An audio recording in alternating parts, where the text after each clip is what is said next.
보도록 하겠습니다. 에베소서 4장입니다. 에베소서 4장 17절로 24절까지 말씀.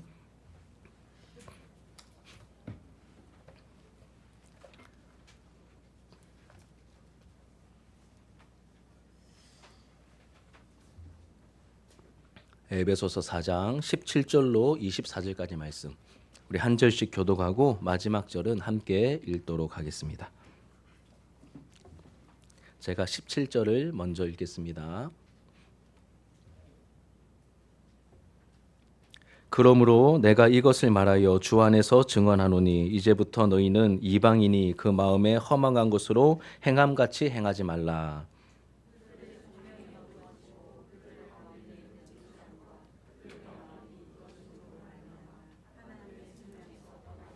그들이 감각 없는 자가 되어 자신을 방탕에 방임하여 모든 더러운 것을 욕심으로 행하되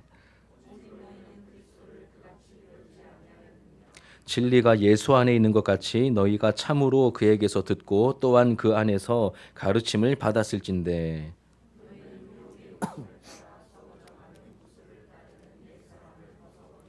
오직 너희의 심령이 새롭게 되어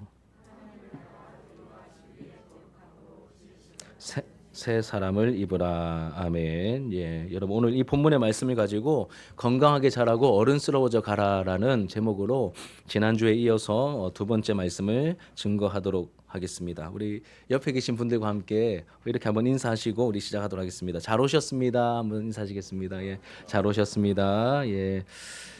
또 한 번 더 인사하실 때 잘 자라고 계시네요. 한번 인사하시겠습니다. 예, 잘 자라고 계시네요. 예, 잘 자라고 계시네요.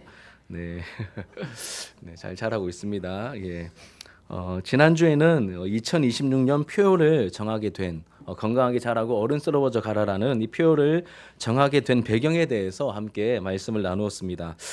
조금씩 성장하고 있는 우리 교회가 지금 이 타이밍에 다루어야 할 부분이라고 생각되었기 때문에 이 주제를 다루었습니다.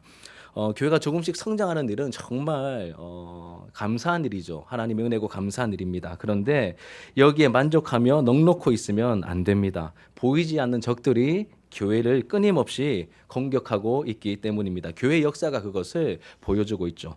그래서 성장과 함께 생각해야 할 다음 단계를 우리가 대비해야 합니다. 무엇이겠습니까? 공동체의 건강함과 이 어른스러워져 감. 한 단어로 하면 성숙이죠. 이 건강함과 이 성숙을 우리가 준비해야 합니다. 이 부분에 대한 어떤 인사이트를 고린도전서 강해를 진행하면서 제가 좀 강하게 받게 되었습니다. 그리고 한 해 표로 이렇게 정하기 위해서 또 설교하기 위해서 좀 더 임팩트 있는 뭔가 킥이 있는 본문을 찾다가 지난주에 나누었던 에베소서 4장 말씀을 나누면 좋겠다라는 생각을 하게 되었습니다. 교회가 건강하게 자라고 어른스러워져 가기 위해서 우리가 알아야 할 것은 무엇이며 또 어떻게 행동해야 할지 알려주는 굉장히 중요하고 소중한 본문이죠. 지난주에는 이 4장 전반부 7절부터 우리 16절까지 말씀을 함께 나누었는데 내용이 쉽지 않았습니다. 여러분 제가 생각에 좀 쉽지 않았는데 그래서 한 번 더 이렇게 요약해서 간략하게 좀 정리를 하면 좋을 것 같습니다. 첫 번째로는 여러분 교회가 하나됨을 유지하고 건강하게 자라기 위해서 하나님이 주신 것이 있다라고 제가 말씀드렸죠. 하나님이 주신 것이 무엇이었죠? 바로 직분이었습니다. 다른 말로 하면 사역자입니다. 사탄의 머리를 십자가와 부활로 이렇게 짓밟으시고 이제 승리하셔서 하늘로 승천하신 예수님께서 자기 피로 세우신 교회에 선물을 주십니다. 그 선물이 뭐라고요? 직분이고 직분자였습니다. 여기서 중요한 점은 이 직분은 여러분 우리가 획득한 것이 아닙니다. 또 우리가 돈 주고 산 것이 아닙니다. 예수님께서 혹은 하나님께서 주신 선물이라는 것이죠. 직분은 선물입니다. 주님께서 주신 선물이죠.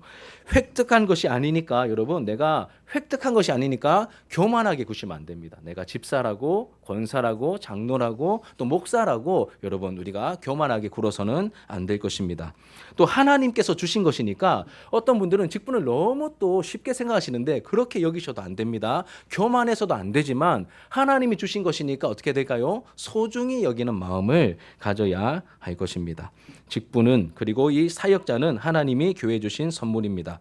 담임 목사인 저를 비롯하여서 교회에서 이 섬김의 직분을 받은 우리 성도님들 기억하셔야 됩니다. 이 교회에 하나님께서 주신 선물 같은 존재들이 되시기를 부탁드리고 축복합니다. 여러분 이 말씀을 생각하면서 이렇게 한 주간 기도 제목 카드 쭉 보면서 기도하는데 제가 혼났습니다. 왜냐하면 여러분 한 사람 한 사람이 너무 귀하게 다가오는 거예요. 내가 이 교회 공동체에 선물이 되어야 되지만 한 분 한 분이 다 하나님이 보내신 너무 소중한 동력자를 넘어서 선물들이다. 참 귀하다. 아이들 하나도 귀하고 어른들도 한 사람 한 사람이 너무 귀한 선물처럼 다가왔습니다. 제 눈빛 속에 좀 진정성이 느껴지십니까? 정말 이렇게 마음이 너무 부유해져서 너무 좋더라고요. 한 주간 너무 풍성했습니다. 한 사람 한 사람이 선물처럼 다가왔습니다. 바라기는 우리 모두가 서로가 서로에게 이 가시 같은 존재가 아니라 선물 같은 존재로 그렇게 선물 같은 존재가 되기를 축복합니다. 이게 첫 번째 내용이었습니다. 교회의 직분을 선물로 주셨죠. 두 번째로는 이 직분을 주신 이유는 성도를 온전하게 하기 위해서다라고 하는 부분을 나누었습니다. 이 직분자가 해야 할 일은 다른 것이 아니라 여러분 성도를 온전하게 하는 것, 다른 말로 하면 준비시키는 것이었죠.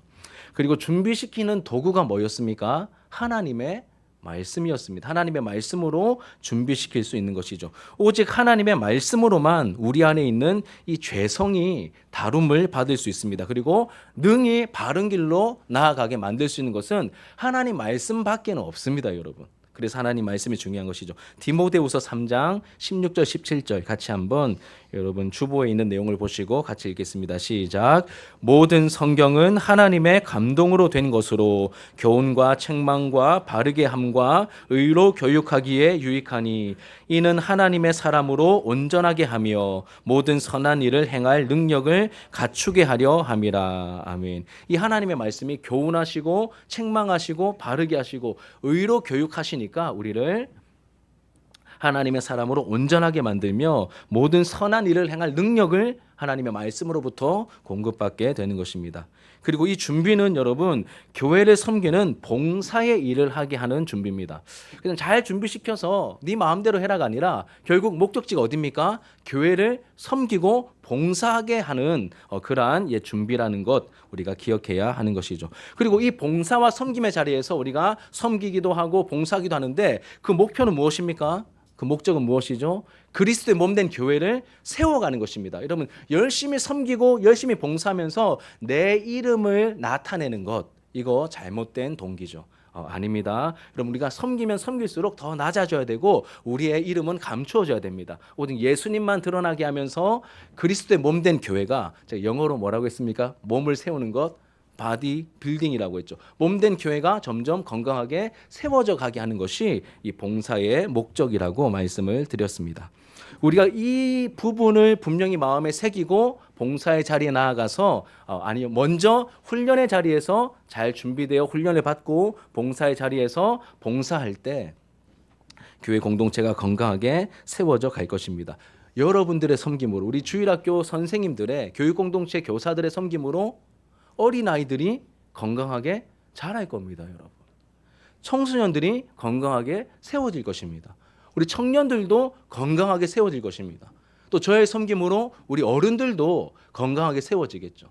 이 섬김으로 말미암아 교회가 건강하게 세워져 가야 하는 것이죠. 세 번째로는 이런 일들이 일어나기 위해서 반드시 필요한 것 우리가 갖추어야 할 것이 있습니다. 크게 두 가지를 말씀드렸는데 하나는 예수님을 바르게 알고 고백하는 신앙 고백과 영적인 성장의 목표가 분명해야 된다고 말씀드렸죠. 이 신앙 고백이 분명해야 됩니다. 그래서 우리가 예배 시작할 때 뭘 고백합니까? 사도신경으로 신앙을 고백하는 겁니다. 우리의 신앙이 일치하는가? 내가 믿고 있는 바를 분명히 하면서 우리가 예배를 시작하는 것이죠. 또 영적 성장의 목표도 분명해야 됩니다. 우리의 영적 성장의 목표 우리가 정하지 않고 하나님께서 직접 정해주셨죠. 어디까지 이르러야 되겠습니까? 그리스도의 장성한 분량이 충만한 데까지 우리가 이르러야 한다라고 말했습니다. 하지만 이런 목표, 이 땅을 살아가는 동안에 불가능하다는 것 우리가 이미 알고 있습니다. 하지만 이런 거룩한 목표는 우리를 겸손하게 만들죠. 겸손하게 만듭니다. 그리고 거룩한 목표가 있는 사람들은 말과 행동에 변화가 나타나기 시작합니다. 제가 제 제자 이야기 드렸잖아요. 축구 선수 이야기. 걔는 목표가 분명하니까 먹으면 안 되는 건 안 먹어요. 그리고 몸에 좋은 거는 찾아 먹고 또 아침에 일찍 일어나서 훈련에 힘씁니다. 왜냐하면 그 친구는 축구를 할 거거든요. 계속. 목표가 국대가 되는 것이기 때문에 그 목표를 정해놓고 이제 물론 안타깝게도 이렇게 유소년 대표까지는 했지만 청소년 대표까지는 했지만 이렇게 성인 대표는 못했거든요. 아무튼 그 목표가 있으면 우리가 달라지게 되는 것이죠. 또 한 가지는 예수님께 우리가 잘 연결되어 있어야 합니다. 예수님께 잘 붙어 있어야 하는 것이죠. 예수님은 우리가 자라가야 할 목표이실 뿐만 아니라 자라기 위해서 필요한 모든 필요들을 영양분들을 공급해 주시는 은혜의 원천이기도 하십니다. 그러니 여러분 포도나무 가지가 포도나무에 딱 달라붙어 있어야 되듯이 우리도 예수님께 붙어 있어야 하는 것이죠. 그럼 붙어 있는 방법이 뭘까요, 여러분?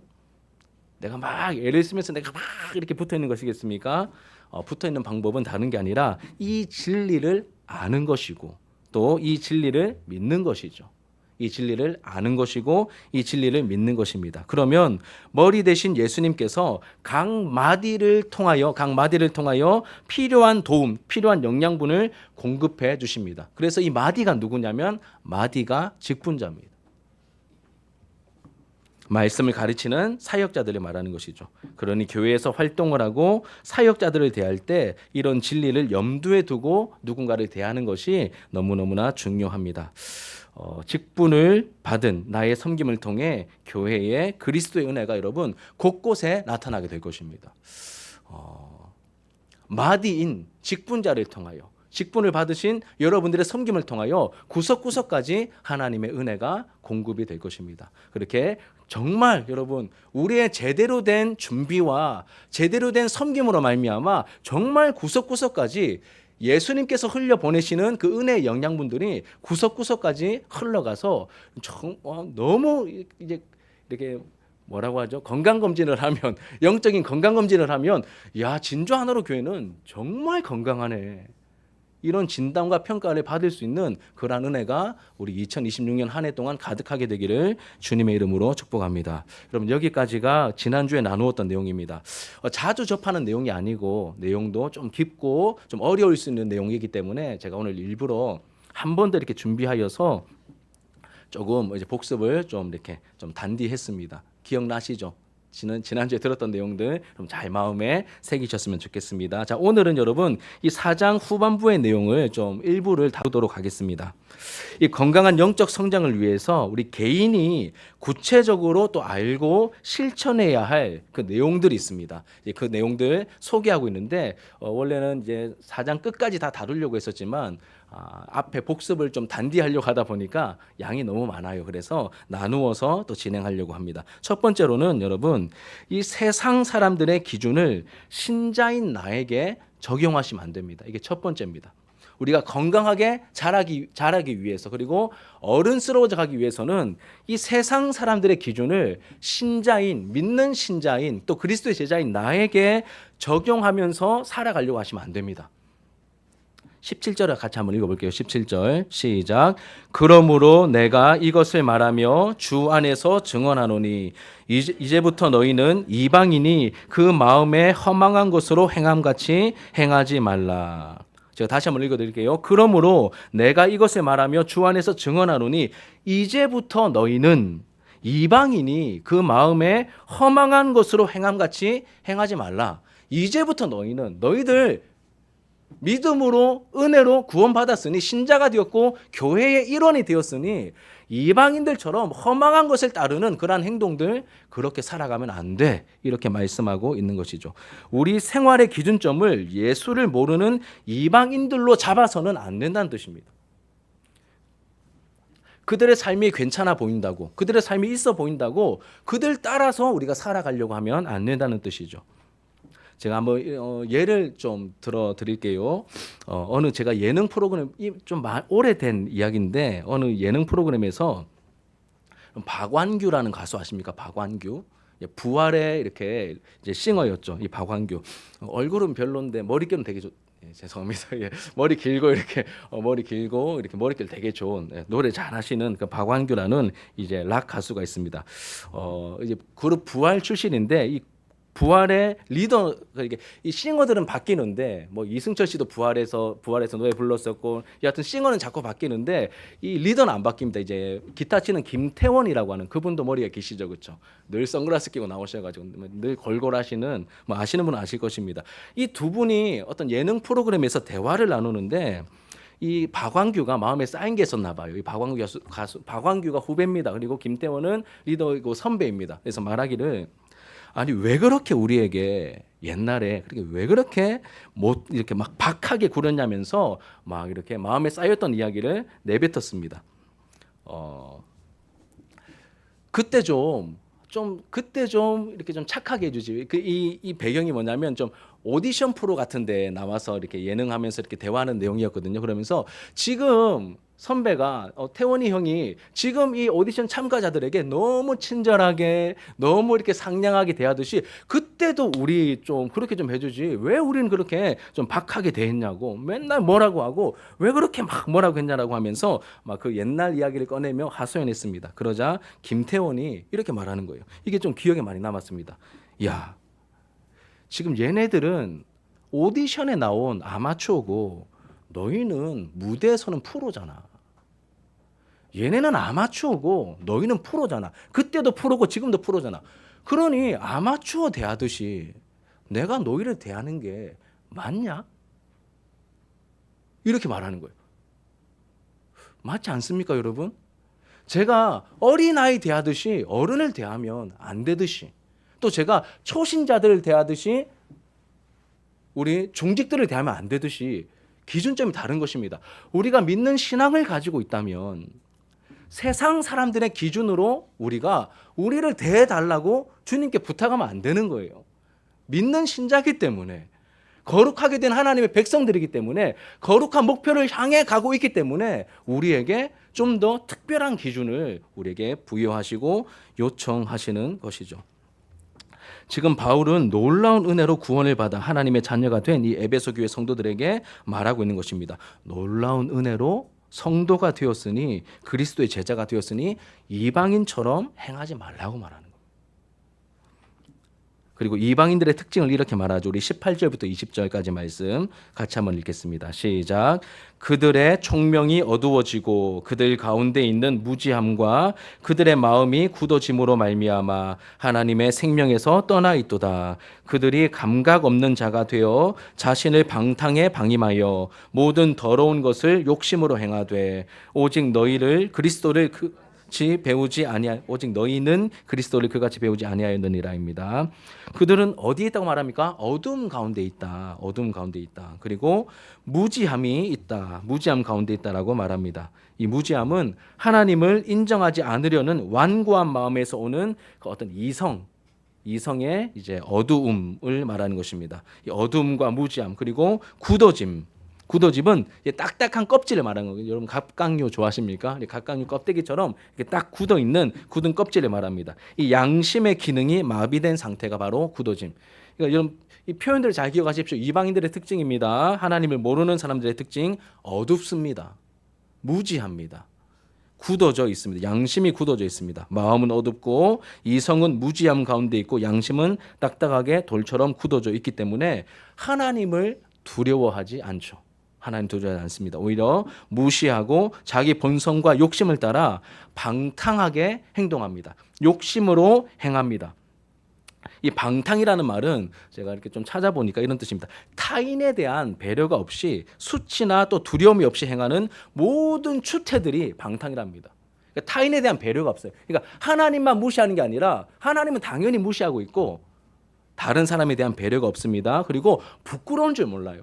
그러니까 쉽게 말해서 막 술에 잔뜩 취해가지고 막 한밤중에 막 고래고래 막 소리치면서 막 뭐 동네 시끄럽게 막 구는 어떤 그런 모습들을 연상하시면 이렇게 한 번에 이해가 될 것 같습니다. 막 배려도 없고 수치나 두려움도 없고 막 하는 그런 추태를 방탕이라고 합니다. 그럼 이런 모든 상태를 다 모아서 한마디로 이 바울이 정리하기를 이렇게 말합니다. 하나님의 생명에서 떠나 있다라고 말합니다. 하나님의 생명에서 떠나 있다. 어둡고 무지하고 굳어져 있고 무감각해져서 방탕해 있는 이 상태를 하나님의 생명에서 떠나 있는 상태, 영적으로 죽어 있는, 허물과 죄로 죽어 있는 상태라고 말하고 있습니다. 이게 뭐의 특징이라고요? 이방인들의 특징입니다. 하나님을 모르는 사람들의 특징입니다. 그런데 이에 반해 그리스도인들은 어떤 존재들입니까? 그리스도인들은 원래는 하나님과, 그러니까 이 에베소 교회 성도들을 기준으로 했을 때 이들도 원래는 하나님과 전혀 상관없는 멀리 있는 자들이었습니다. 멀리 있는, 그러니까 하나님과 상관없는 이들도 동일한 이방인들이었죠. 하지만 그리스도의 피로 가까워진 자들, 예수님의 십자가 보혈로 하나님의 백성이 된 그리스도의 피로 가까워진 자들입니다. 우리 에베소서 2장 12절과 13절 같이 한번 읽겠습니다. 시작. 그때에 너희는 그리스도 밖에 있었고 이스라엘 나라 밖의 사람이라. 약속의 언약들에 대하여는 외인이요 세상에서 소망이 없고 하나님도 없는 자이더니 이제는 전에 멀리 있던 너희가 그리스도 예수 안에서 그리스도의 피로 가까워졌느니라. 원래 하나님이 없던 사람들이었습니다. 누가요? 에베소 교회 성도들도 예수님 믿기 전에는, 복음을 듣기 전에는 하나님과 상관없는, 약속의 상관없는 외인이고 이방인이고 저 멀리 있는 사람들이었습니다. 그런데 보십시오. 이제는 전에 멀리 있던 너희가 그리스도 예수 안에서 그리스도의 피로 가까워졌느니라.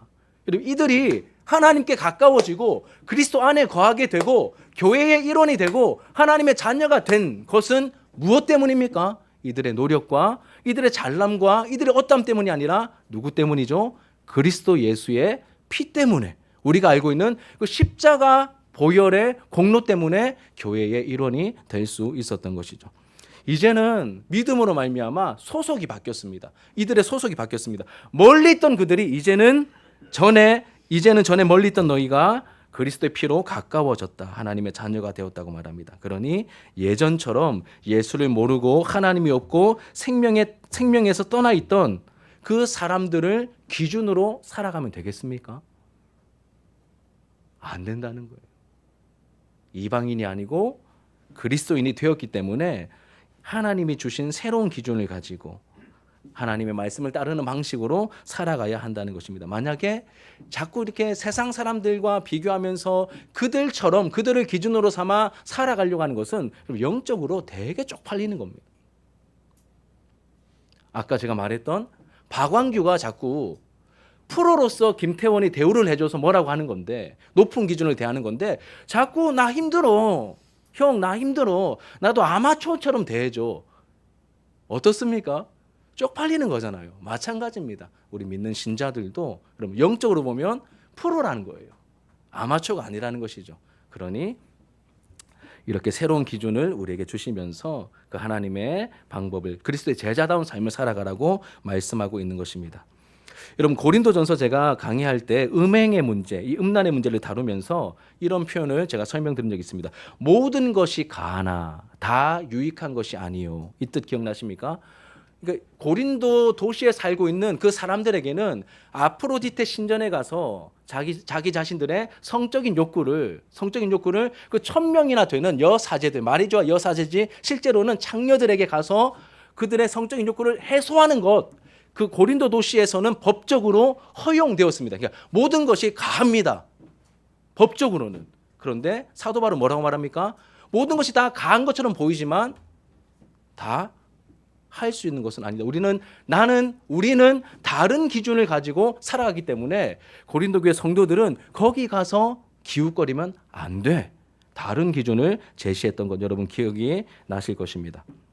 하나님께서 원하시는 성경적인 기준이 무엇이죠? 이 성행위는, 성관계는 정식으로 결혼한 그 부부 관계 안에서 하나님이 누리게 하신, 기쁨으로 누리게 하신 선물이라는 것을 우리가 기억해야 됩니다. 이것이 하나님이 우리에게 주신 기준인 것이죠.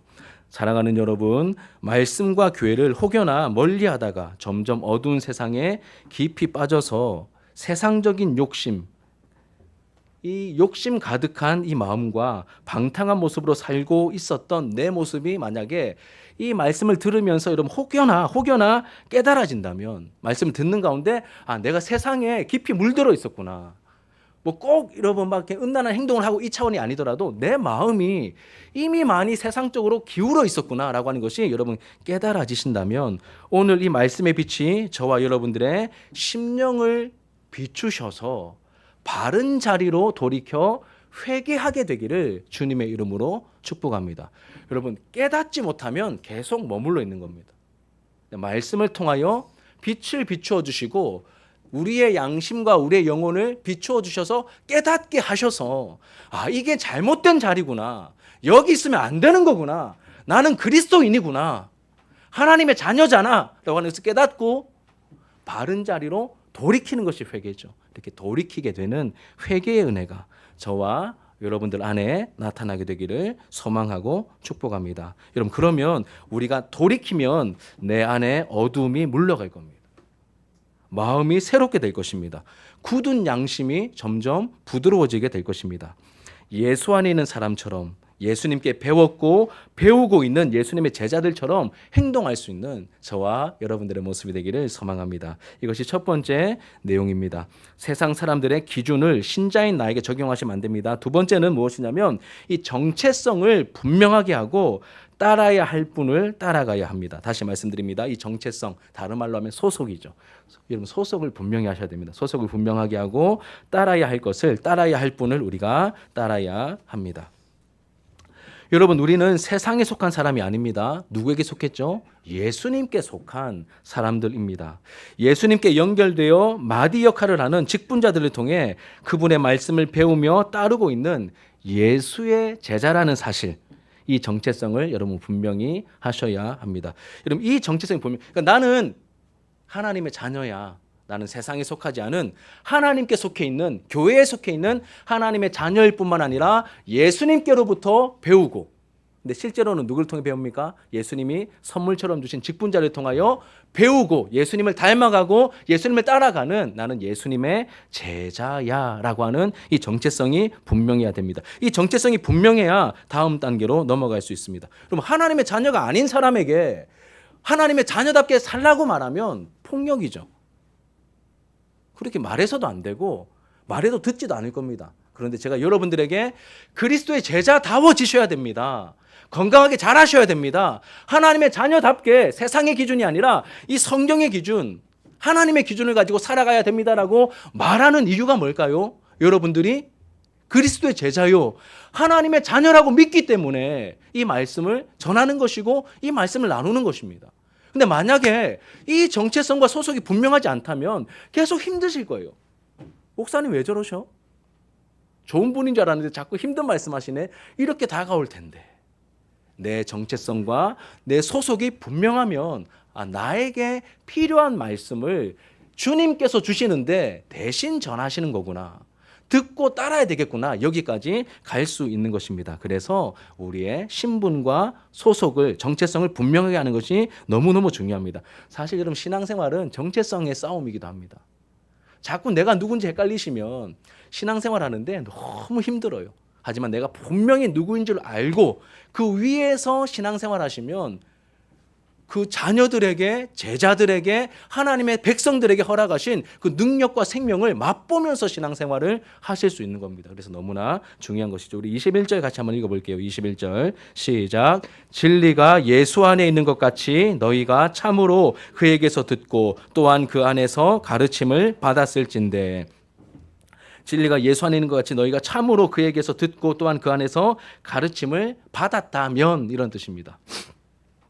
너희가 참으로 예수님께 듣고 그분에게서 가르침을 받은 제자들이라면이라고 접근하고 있는 것이죠. 무슨 말이죠? 나 자신의 소속과 정체성이 분명해야 한다는 뜻입니다. 이 정체성을 분명하게 하라고 말한 다음에 바울의 강력한 요청이 이어지죠. 이제 명령을 합니다. 22절부터 24절 같이 한번 읽어볼게요. 22절부터 24절.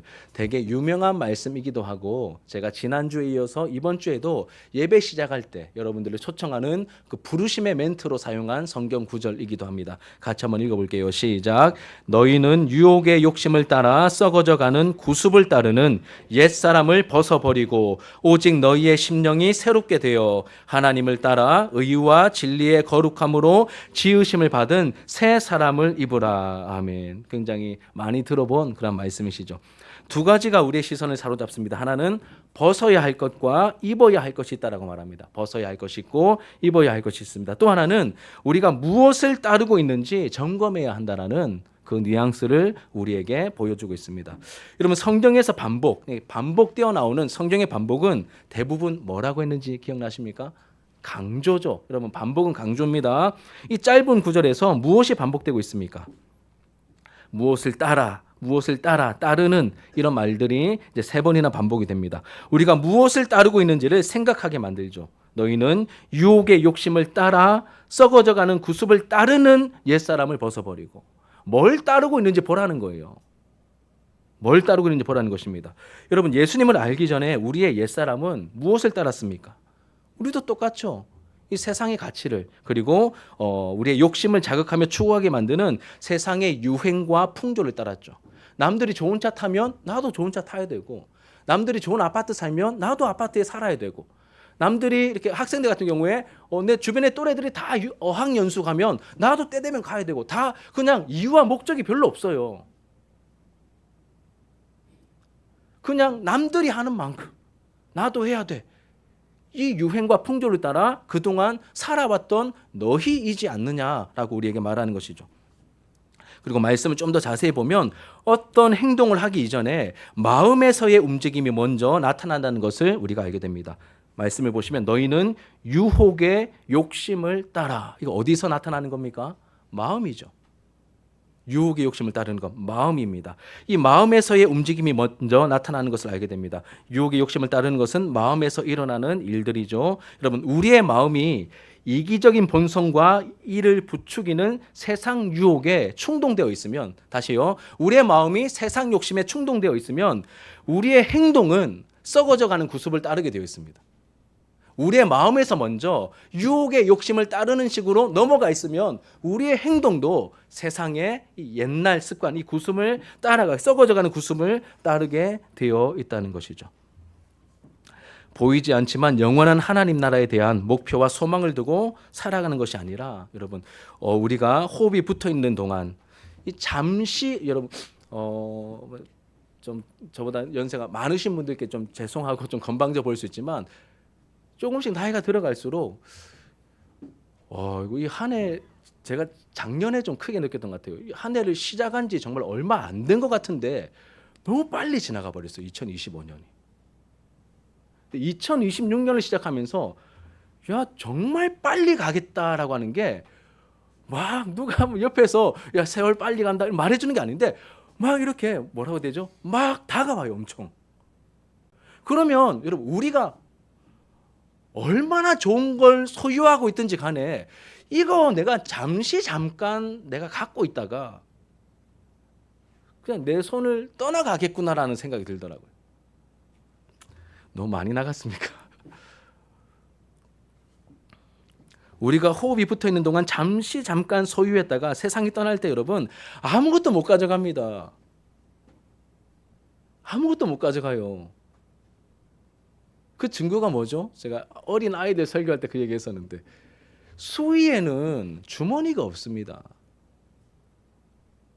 여러분, 10원짜리 하나 못 가져가십니다.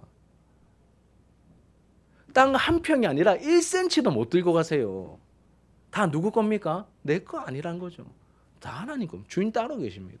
나에게 잠시 맡겨놓으신, 이 잠깐 동안 소유했다가 세상 떠날 때 하나도 가져가지 못할 것, 예수님께서 약속대로 다시 오실 때 다 사라져버릴 이 세상의 헛된 것들, 진정한 왕이신 하나님 앞에서, 그 심판대 앞에서 인정받지 못할, 아무것도 인정받지 못할 그런 허망한 것들, 예수님 모를 때 미친 듯이 추구했던 그 세상 가치들을 은밀하게 추구하게 되는 것이죠. 우리의 마음이 세상 유혹에 넘어가 있으면 그러한 것들을 추구하게 된다는 것입니다.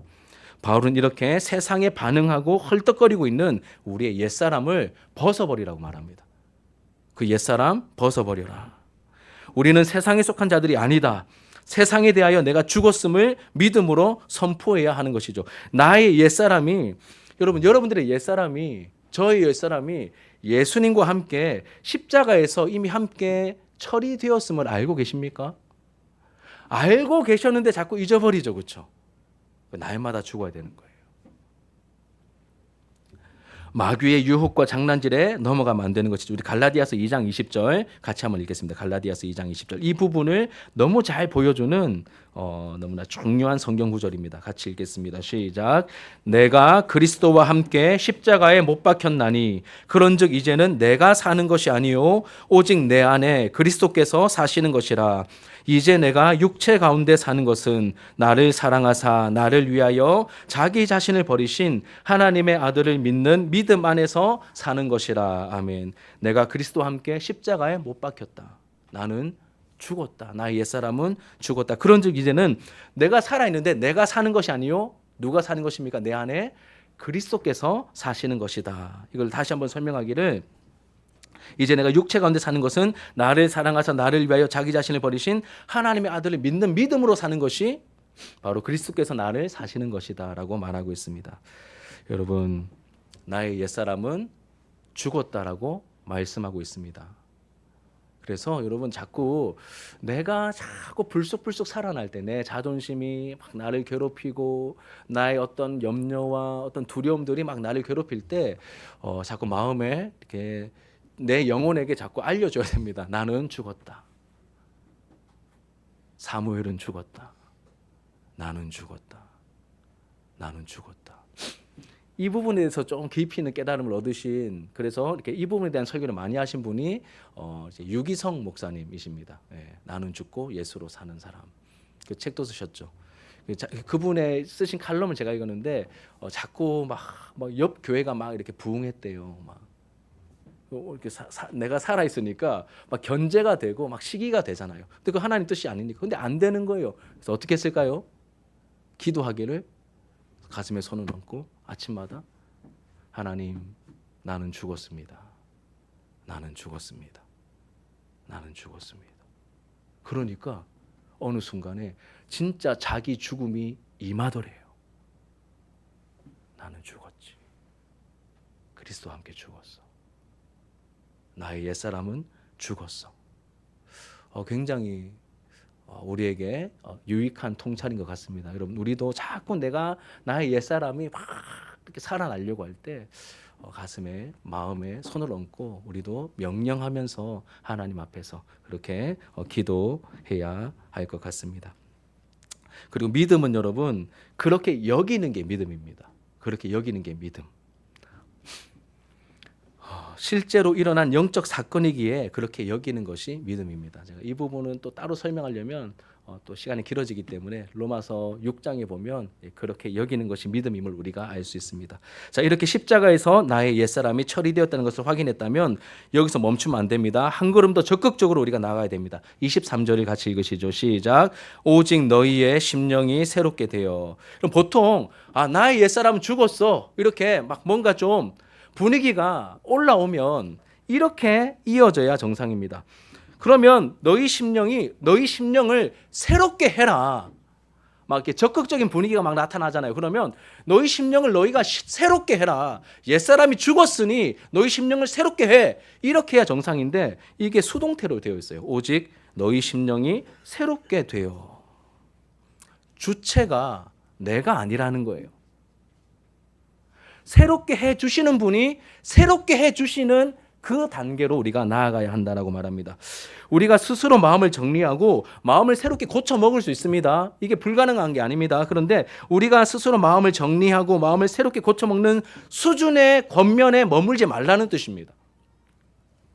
우리의 심령을 진정으로 새롭게 해주실 수 있는 그 성령의 일하심을 적극적으로 바라면서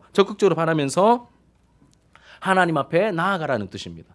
그러니까 우리 수준에서 그냥 그래, 좋은 생각 한번 하자, 리플래시 해버리지 뭐, 떨쳐버리지 뭐, 이것도 나쁜 건 아닌데 이 정도 수준이 아니라 우리를 진정으로 새롭게 해주실 수 있는 그 성령께서 우리 안에 임하셔서 충만하게 임하셔서 우리를 새롭게 해주시기를 우리가 바라야 한다, 구해야 한다라고 우리에게 말씀하고 있는 것이죠. 여러분, 성령님의 대표적인 사역이 있습니다. 뭐냐면 성령님 말 그대로 거룩한 영이시기 때문에 우리 안에 내주하시면서 우리를 우리를 거룩하게 만드십니다. 거룩하게 만드시는 일을 하십니다. 이거를 성화라고 하는데 대표적인 성령님의 사역입니다. 그런데 조금 더 우리가 디테일하게 살펴보면 그 거룩하게 하시는 과정 속에서 디테일하게 역사하시는 두 가지 부분이 있습니다. 첫 번째는 우리 안에 내주하시는 성령님은 우리를 새롭게 하십니다. 다시 말하면 새롭게 다가오게 하십니다. 그럼 여러분 성령 충만하면요. 지금 표현이 좀 그럴 수 있는데 오해하지 마십시오. 성령 충만한 성도님들은 제가 하는 설교가 저 설교 한 3년 전에 들었던 설교하고 뭐 비스무리한데 목사는 왜 재탕하시지? 이게 아니라 거의 똑같은 내용으로 설교해도 성령으로 충만해져 있는 사람들은 똑같은 설교를 할지라도 새롭게 들려요. 이게 성령님의 역사입니다. 이게 관계 속에서 접근해 볼까요? 제가 솔민이를 안지 지금 10년이 됐거든요. 10년. 그러면 10년이나 봤잖아. 뭐 왔네. 솔민이 왔네. 이게 아니라 성령 충만하면 볼 때마다 새롭고 고마운 거예요. 부부 관계에서도 마찬가지입니다. 나 20년이나 살았어. 따라 좀 살아볼까? 이런 마음이 아니라 성령 충만하면 그 배우자가 새롭게 보입니다. 성경 말씀도 여러분 몇 독 하셨습니까? 성경을 몇 독 읽으셨습니까? 성령께서 역사하시면 100번, 1000번 읽어도 그 메시지가 새롭게 나에게 다가옵니다. 이게 성령님이 하시는 역사입니다. 새롭게 하십니다. 새롭게 다가오게 하십니다. 이 새롭게 하시는 역사가 우리의 관계 속에서 나타나게 되기를 축복합니다. 여러분 그리고 또 하나가 있는데 소원까지도 부어주시죠. 소원도 주십니다. 옛사람처럼 세상의 유혹과 구습을 따라 살지 않고 새 사람으로 하나님의 자녀답게 그리스도 제자답게 살아가고픈 소원을 주십니다. 여러분 예수님의 제자로 살아가는 게 여러분 좁은 길을 가는 것이라서 굉장히 어렵고 힘들거든요. 누가 시키면 시킨다고 할 수 있는 게 아닙니다. 그건 초등학교 때 끝납니다. 그래서 중학교 되면 방황하는 거예요. 그냥 억지로 선물 준다고 교회 오는 수준은 이제 중학교 고등학생 되면 이제 안 됩니다. 그런데 여러분 성령께서 우리 안에 역사하시면 우리의 심령이 새롭게 될 뿐만 아니라 우리의 마음에 소원을 주십니다. 나 하나님 알고 싶다. 성경이 뭘 말하는지 너무 궁금해서 성경을 읽고 싶다. 하나님이 내 아버지시고 나를 구원하신 분이 예수 그리스도니 이게 너무 믿어지는 거예요. 그래서 하나님 말씀대로 내 인생에 단 하루라도 단 한 절이라도 하나님 말씀대로 제대로 한번 살아보고 싶다. 이게 다 뭡니까? 소원이죠. 내 안에서 나온 소원이 아니라 누가 주신 소원입니까? 성령께서 우리에게 주신 소원. 누군가 어려워하고 있을 때 저 사람 내가 돕고 싶다. 이기적인 내 본성에서는 적당한 수준으로 도와주고 내가 칭찬받고자 하는 이 이기적인 목적이 있을 텐데 그런 거 없이 그냥 정말 오른손이 하는 일이 왼손이 모르게끔 정말 하나님 바라면서 하나님 저 형제가 자매가 너무 힘들어하는데 좀 어떻게 해서라도 도움이 되고 싶습니다. 하나님 바라면서 소원을 가지고 돕는 것.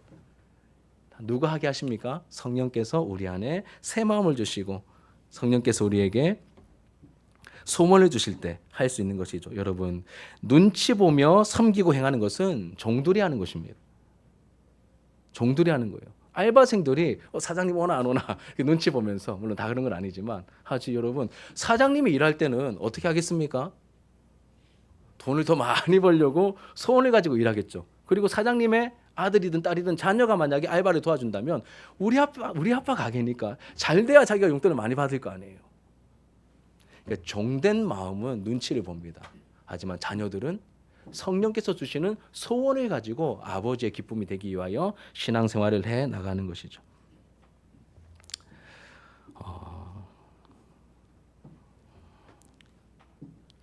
주님의 몸된 교회 꼭 우리 교회의 울타리를 가두지 마시고 주님의 몸된 교회가 정말로 부흥하기를 원하고 주님의 몸된 이 조국 교회가 잘 되기를 원하는 거룩함을 회복하는 그런 소원이 우리 안에서 일어나게 되었으면 좋겠습니다. 그럼 마지막에 24절에 보시면 하나님을 따라 의와 진리의 거룩함으로 지으심을 받은 새 사람을 입으라라고 말합니다.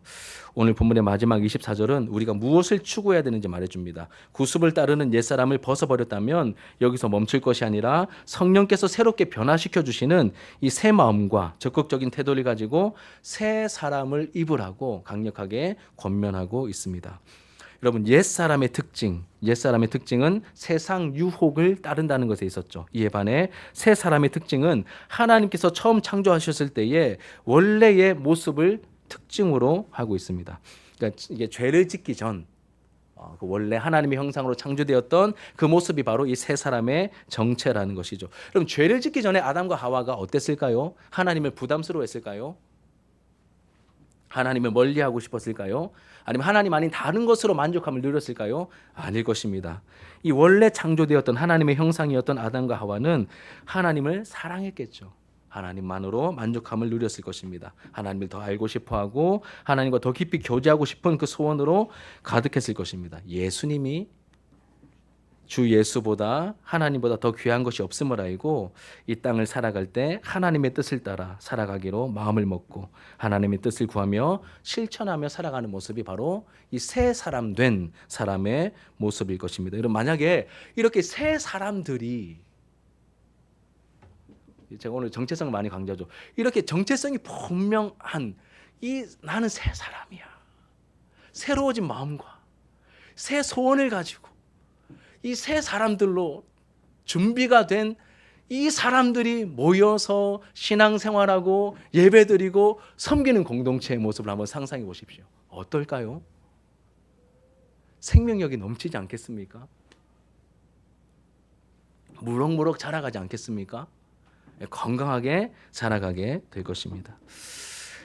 여러분, 우리가 따라야 할 것이 분명해집니다. 구습을 따르는 옛사람이 아니라 하나님을 따라 지으심을 받은 새 사람을 따라가야 하는 것이죠. 그리고 회복된 하나님의 형상이라고 표현할 수 있는 이 새 사람의 모델은 바로 예수님이십니다. 예수님이십니다. 성도들이 추구해야 될 목표이며 우리의 모든 필요를 공급해 주시는 분이 바로 교회의 주인이신 예수님이시고 예수님을 따라가야 하는 것이죠. 이제 말씀을 정리하며 이렇게 마치려고 합니다. 이 교회의 건강한 성장과 어른스러워져 감에 대해서 하나님의 말씀을 함께 나누고 있습니다. 제가 원래 계획은 그냥 지난주에 한 번 설교하고 이제 마치려고 했습니다. 근데 제가 아까 말씀드렸듯이 이 설교를 그리고 여러분들의 기도 제목을 품고 한 주간 곱씹으며 기도하고 한 주간 보내면서 한 번 더 이 말씀을 좀 나눠야 되겠다라는 필요를 느끼고 깨닫게 되었습니다. 그리고 다음 주에도 한 번 더 할 겁니다.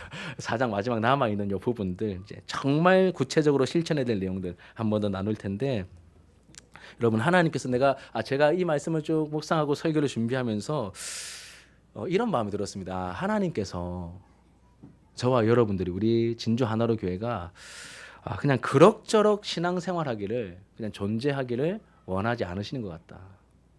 그냥 다른 교회들처럼 그냥 그런 모습으로 다른 교회를 함부로 판단하는 게 아니라 그냥 그럭저럭 그런 모습으로 남들이 봤을 때 그냥 뭐 적당하네 요 차원에서 이 교회가 저와 여러분들이 존재하는 것이 아니라 우리 교회가 건강하게 정말 건강하게 세상의 소금과 빛으로서의 교회, 맛을 내고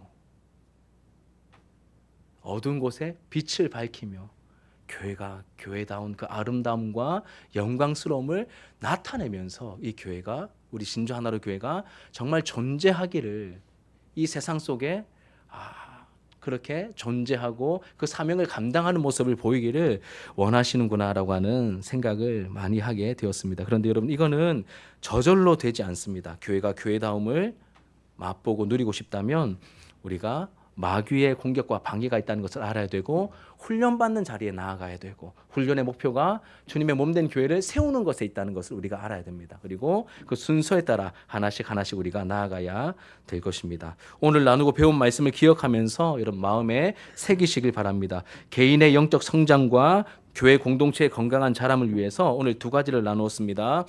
세상 사람들처럼 기준을 두고 행동하시면 안 된다라고 우리에게 말씀하십니다. 그들은 하나님의 생명이 없는 사람들이죠.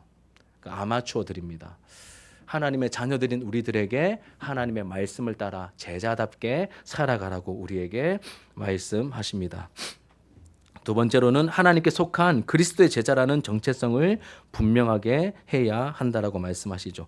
그래야 주님의 말씀이 나에게 하시는 말씀으로 들립니다. 여러분, 하나님의 자녀들이십니까? 그리스도의 제자들이십니까? 그러면 이 말씀이 나에게 필요한 말씀으로 들리게 될 것입니다. 그리스도를 따르는 제자라면 세상 욕심을 따르는 옛사람을 벗어버려야 됩니다. 나는 죽었다라고 날마다 선언하셔야 됩니다. 그리고 우리의 심령, 마음의 태도가 성령으로 새롭게 되어 하나님께서 창조하셨던 회복된 하나님의 형상인 새 사람이 되었다는 이 진리를 확실하게 붙들어야 하는 것이죠. 하나님의 형상의 참된 모델인 예수님의 발자취를 따라야 하는 것입니다. 그러면 이 교회가 그리고 우리 개인 성도들의 모습이 점점 예수님을 닮아 자라가게 될 것입니다. 여러분, 우리의 존재가 영광스럽게 될 것입니다. 하나님의 영광을 추구하다 보면, 말씀을 따르다 보면 우리의 영혼이 빛나기 시작할 것이고 우리가 영광스럽게 될 것입니다. 주님께서 바라시고 교회가 필요로 하고 또 세상이 보고 싶어하는 그러한 신자와 교회가 되기를 주님의 이름으로 축복합니다. 우리 말씀을 기억하면서 함께 우리 기도하는 마음으로 찬양했으면 좋겠습니다.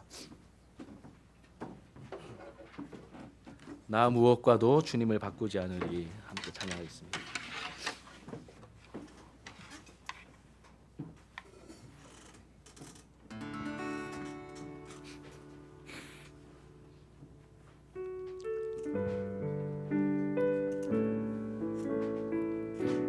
오늘 말씀을 기억하시고 또 기도하는 마음으로 함께 찬양합시다. 나 무엇과도 나 무엇과도 주님을 바꾸지 않으니 다른 어떤 은혜 구하지 않으니 오직 주님만이 내 삶의 도움이시니 주의 얼굴 보기 원합니다. 나 무엇과도 주님을 바꾸지 않으니 다른 어떤 은혜 구하지 않으리 오직 주님만이 내 삶의 도움이시니 주의 얼굴 보기 원합니다. 주님 사랑해요.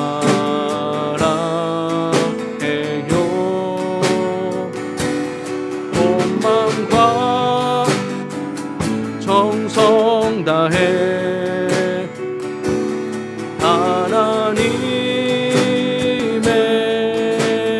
신실한 친구 되기 원합니다. 나 무엇과도 주님을 바꾸지 않으니 다른 어떤 은혜 구하지 오직 주님만이 내 삶의 도움이시니 주의 얼굴 보기 원합니다. 주님 사랑해요.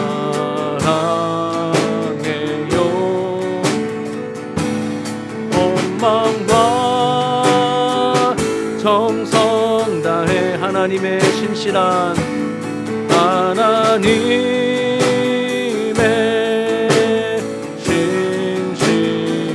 친구 되기 원한 주님 사랑해요. 주님 사랑해요.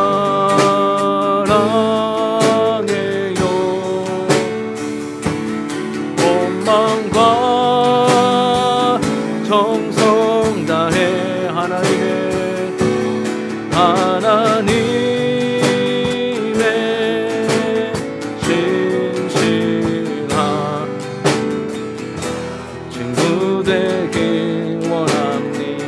오직 주의 사랑에 매여 내 영 기뻐 노래합니다. 이 소망의 언덕 꿈의 땅에서 주께 사랑드린 오직 주의 임재 안에 갇혀 오직 주의 임재 안에 갇혀 내 영 기뻐 찬양합니다. 이 소명의 언덕 거룩한 땅에서 주께 경배드린 주께서 주신 모든 은혜 주께서 주신 모든 은혜 나는 말할 수 없네. 내 영혼 즐거이 주 따르렵니다. 주께 내 삶들 오직 주의 사랑에 매여 오직 주의 사랑에 매여 내 영 기뻐 노래합니다. 이 소망의 기쁨의 땅에서 기쁨의 땅에서 주께 사랑드립니다. 오직 주의 임재 안에 갇혀 오직 주의 임재 안에 갇혀 내 영 기뻐 찬양합니다. 이 소명의 언덕 거룩한 땅에서 주께 경배드립니다. 주께서 주신 모든 은혜 나는 말할 수 없네. 내 영혼 즐거이 주 따르렵니다. 주께 내 삶들 마지막으로 주께서 주신 모든 은혜 나는 말할 수 없네. 내 영혼 즐거이 따르렵니다. 주께 내 삶 드립니다. 우리 말씀